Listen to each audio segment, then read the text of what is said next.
Belajar dapat dimaknai sebagai suatu tindakan setiap individu.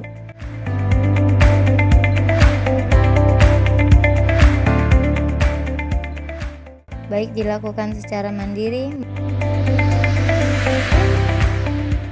maupun terbimbing.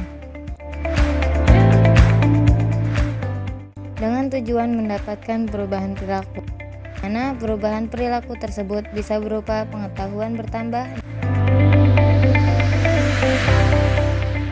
dan wawasan yang lebih luas. Dalam belajar, tentunya kita ingin mudah dan cepat mengerti, memahami, menghafal maupun menguasai pelajaran tersebut di otak kita. Dengan begitu, setiap orang pasti memiliki cara yang berbeda-beda dalam belajar, agar lebih mudah memahami dan mengerti apa yang dipelajarinya. 8 konsep belajar yang efektif dan efisien menurut saya sebagai berikut. Pertama, mengawali dan mengakhiri belajar dengan doa.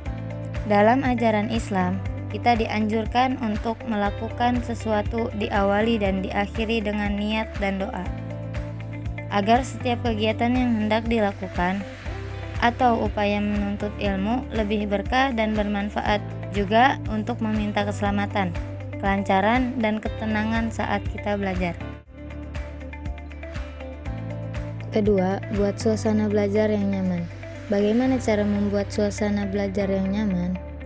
Bangun suasana yang membuat mood belajar kita menjadi baik. Salah satu cara untuk membuat mood belajar itu muncul seperti berhenti sejenak untuk melakukan hal yang disukai seperti mendengarkan musik atau hal lainnya. Saat mood sudah baik, baru kita bisa melanjutkan belajar kembali. Kemudian bisa juga dengan mencari tempat-tempat yang nyaman, misalnya di taman atau di pinggir danau atau di tempat yang suasananya tenang dan menyenangkan.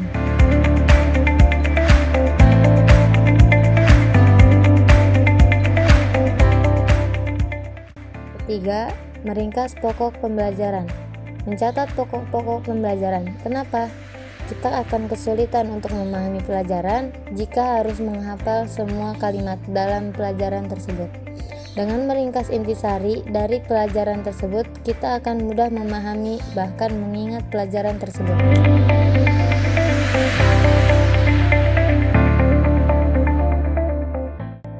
Keempat, berdiskusi bersama. Metode ini seringkali dikatakan metode yang paling efektif karena dalam suasana belajar berkelompok yang cukup santai, otak menjadi lebih rileks menerima pelajaran atau materi yang akan diserap.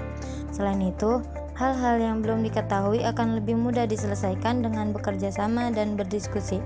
Maka sangat dianjurkan untuk belajar bersama untuk menghadapi ujian.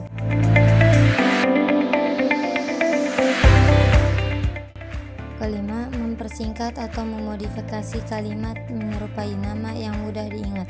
Metode ini digunakan bagi beberapa orang yang kesulitan dalam menghafal, dengan cara menggunakan nama-nama yang hampir mirip untuk mengingat materi. Ini sangat efektif digunakan dan otak sangat mudah mengingatnya.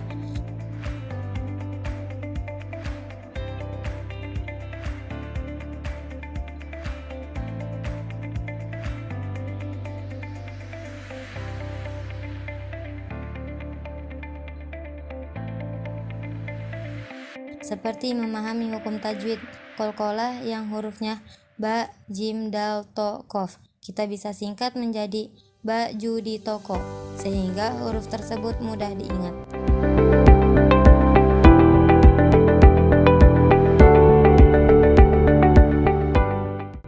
Keenam, belajar dengan praktek. Belajar sambil praktek adalah hal yang sangat efektif. Cara belajar ini juga akan membuat Anda tak merasa bosan. Bagi sebagian orang, hanya membaca saja tidak cukup untuk memahami materi tersebut. Dengan mempraktekkan apa yang dipelajari akan memudahkan kita untuk memahami pelajaran tersebut.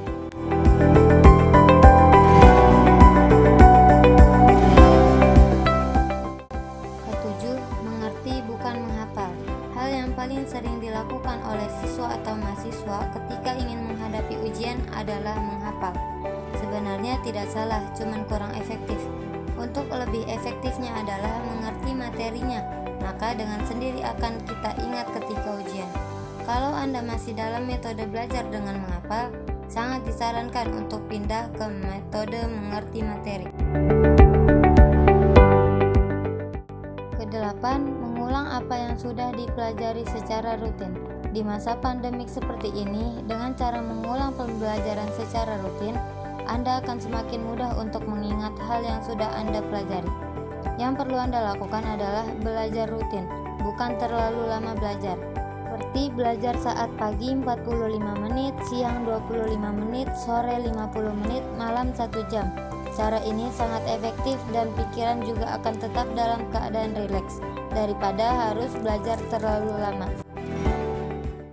Kiano dan beberapa temannya yang akan diberi bimbingan belajar membaca Al-Quran membuat suasana belajar di ruangan belajar dengan cara membersihkan ruangan sehingga menjadi nyaman.